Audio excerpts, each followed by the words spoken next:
Okay, good morning. Today's the day, PCT day 62. Headed back on trail, headed in the Sierras. First, breakfast. Let's go.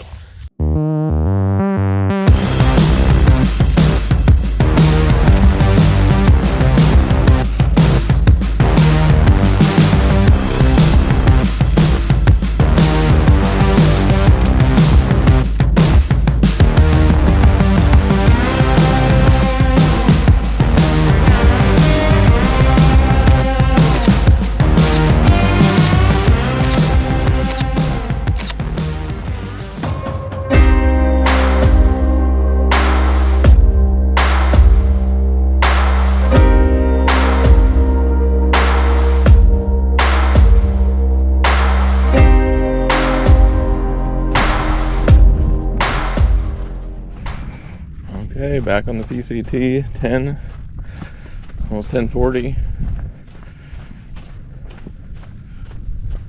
Not as hot as the trail was when we left it, but still warm.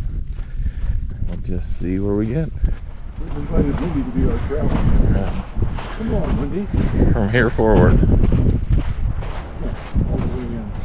Except for the time of it. Yeah, she can Stay in camp. she can take that day off.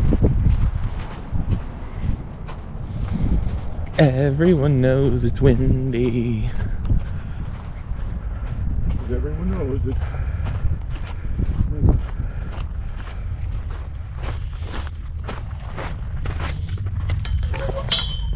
Why? Nope. No. That's where all the PCTA money goes to. Yeah, right there. Right here. Oh, wow. look how official that is. So fancy. Except through. they're out. Yeah, it's full. Oh, Lord. Minus 4967. Did you right? Oh, Canada. Who's not going to put Canada? Flower. Is she 6-7. Oh, there she is, Flower. Is that yesterday? No, 2 days ago. This is 9th. Oh, today's the 9th. 2 days ahead of us. Flower. Houdini on the same day. Bright green tomatoes, Houdini. How about Baggins? Cruz.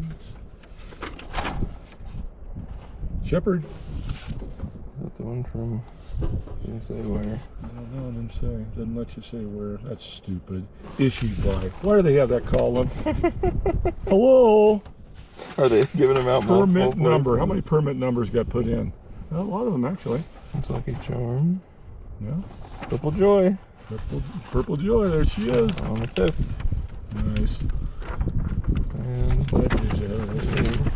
a couple more days should be old Bob Coffee. Mr. Coffee himself. Is it still the 5th? Slapshot. Why does it say Ridgecrest there as the name? Here's Kevin. Question. You're the last Bob Coffee guy on the trail. He couldn't make it. The Kennedy Meadows. Billy Goat. Couldn't cut the mustard. Coffee right there. Bob Coffee, 6'3". They're all about a week at most.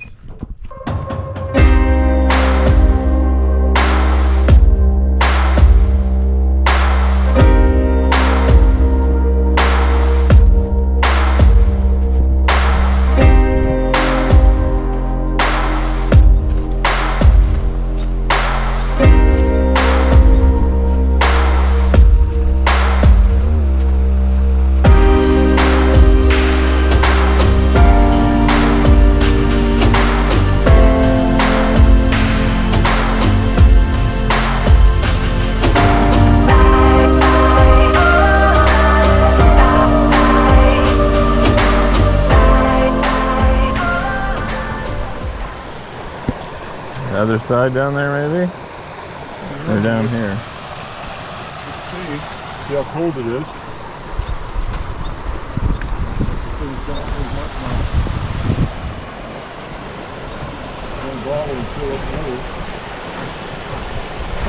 Look at that. Yay!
Okay, end of PCT day 62. We made it to mile 712.7, which puts us at, I think, 10 point something, 10.2 for the day, about.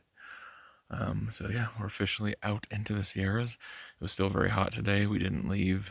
The first shuttle leaving Grumpy Bears was at 10, and they took us to the general store, and then we got something to drink there just before heading out. So we had to road walk a little ways back to the trail, and then yeah, back on trail. Took 4 or 5 breaks today because it was really hot. I think we gained like 2,000 feet of elevation. Sounds like that's just going to be the name of the game here for a couple days, till we get up to about 10,000, and then it's just a roller coaster up and down. We're hoping for cooler weather, both tonight. Last 2 nights have been relatively warm, and then tomorrow and going forward. The plan is to set our alarms for relatively early. I'm not sure, 4:35, something like that, and hike early and try to get that guy we were talking to, Bob, told us that's the key to their success, and they did in previous years, was try to get up early and get 10 miles done by either 10 o'clock or by noon. And then the rest of your miles are kind of gravy the rest of the day, because you at least got 10 miles under your belt. And that's perfect for us because we need to average about 10, 11 to get out in the time frame that we want, get to Yosemite in the time frame we want to. So that's perfect. So that's what we're going to try to adopt is, and I think Dad's just better in the morning.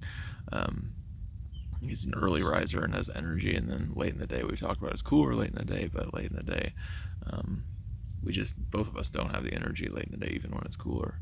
Because you just don't rest. Like, you stop in the middle of the day and you lay down and you take little naps, but it's not like you're getting full on rest like you are in the middle of the night. So I think that's going to be a better bet, just starting fresh and heading out. So we're going to try that tomorrow, see how that goes.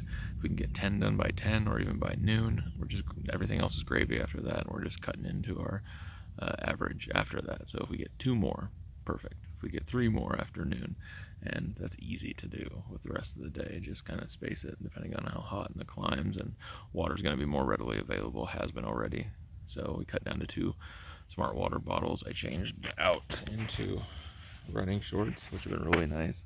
Changed this shirt in Ridge Crest, so I'm feeling a lot cooler. Our hats, our duck hats, are not as cool. Dad was lucky; he found a big brimmed hat similar to the ones we already had in the hiker box at the general store in Kennedy Meadows. So he's wearing that. I'm wearing the buff most of the time because it's cooler. The hat, when it cools off, so I wear the hat in the morning, that's fine, but when it's really, really hot, I'm hoping it's going to cool off and off. I can wear the hat all the time, but we'll see. I'm trying to think what else. Grumpy Bears was fantastic. We had a great time there. They were kind of, the staff's kind of complaining about it being a lot slower than it normally is, but I think that made it more enjoyable for us because the wait times, they're like super understaffed. I mean, those people run around like crazy and do all kinds of stuff, and most of the stuff at Grumpy Bears is free, like the laundry's free, and the showers are free, and the shuttle is free.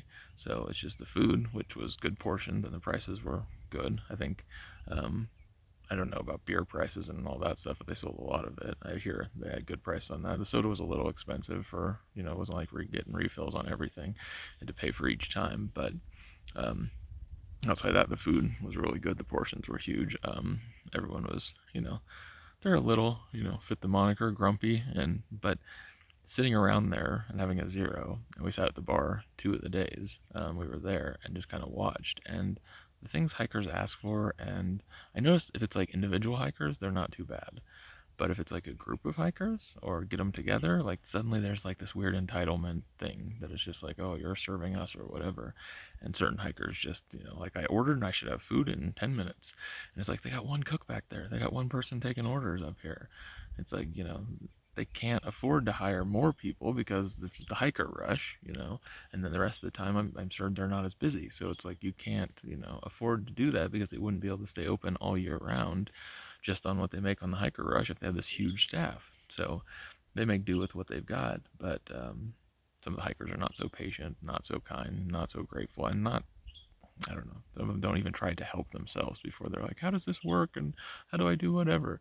It's like, I get it. You're new and you're trying to figure out how Grumpy's works. And every little resort, I had the same thing in Oregon. Every little resort works differently, and the rules and the times. And you're trying to learn that. And to the staff, they already know it. I get that from working retail. You get frustrated with customers, but you got to put yourself in their shoes. You already know it. They might not. But besides the normal that, there's a lot of people that have like an entitlement mentality that, like, you know, specialty orders with their food. Well, I need this, but not that. You don't have this, and can you get this for me? And it's like they can't carry everything for everyone's individual needs. And I'm sorry if you have specialty food needs to some extent. Like they had a vegan menu and they had a vegetarian stuff, but to some extent, like you can't have everything, especially out in a bar in the middle of nowhere. So yeah, some people are a little bit rude about their expectations about what the place should offer and whatever for all it's doing. The Wi-Fi did cost money, but it was really good Wi-Fi and it worked all the way out at the campsite and at the bar, and it was like $10 for 24 hours, which really wasn't bad. I didn't think. I think that's a good way to do it. I hope they make a good amount off that because it's one of the only things they're charging for outside of food. So I hope it's worthwhile. But I thought, considering what they have to deal with, it's not surprising their attitudes. And if hikers were better, like I came up to the porch this morning, we all kind of wait for breakfast in the morning because there's a big line. Like I said, there's only one cook, so like you want to get your order in early. So everyone's kind of waiting at the door, and their breakfast is really good. They serve massive portions and good stuff.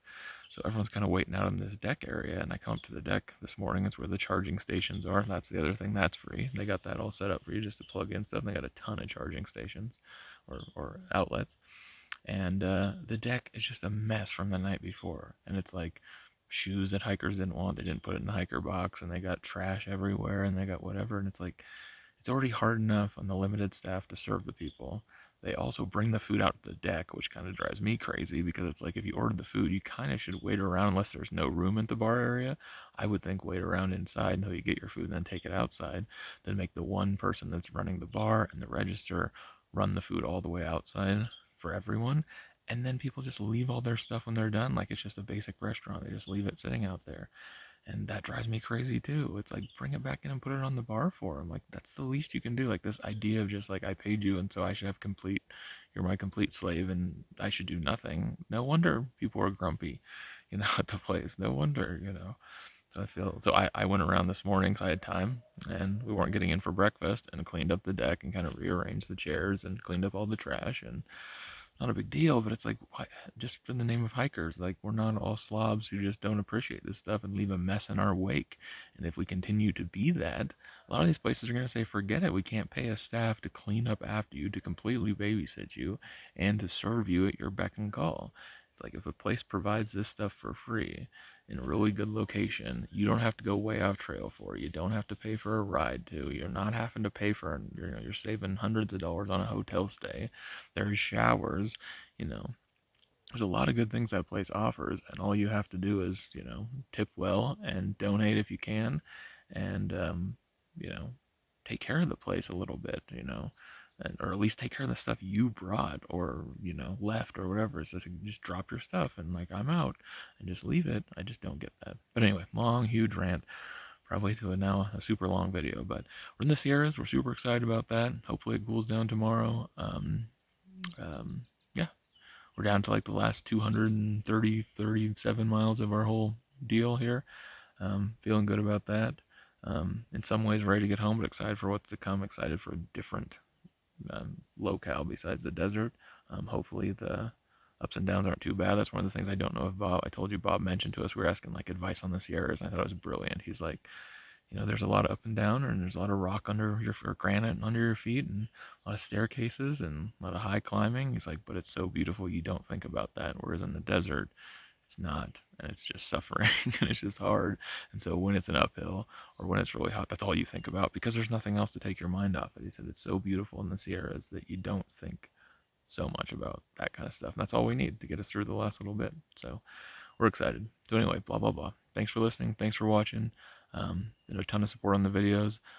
There's probably at this point going to have been a huge gap because there's no service once we got to the Sierras, and I think the videos that I've just released are like back in when we left Santa Clarita, which is forever ago. I don't know when I'm gonna have service again, and how long of the wait. So if you're still with us after all this, after the change in plans, after the delays in videos, but you're still watching, enjoying the videos, I thank you for that. We appreciate it. Um, Helps the channel grow, helps me able to do more things like this, and more adventures with my family going forward. And yeah, I appreciate that. So we will talk to you guys tomorrow.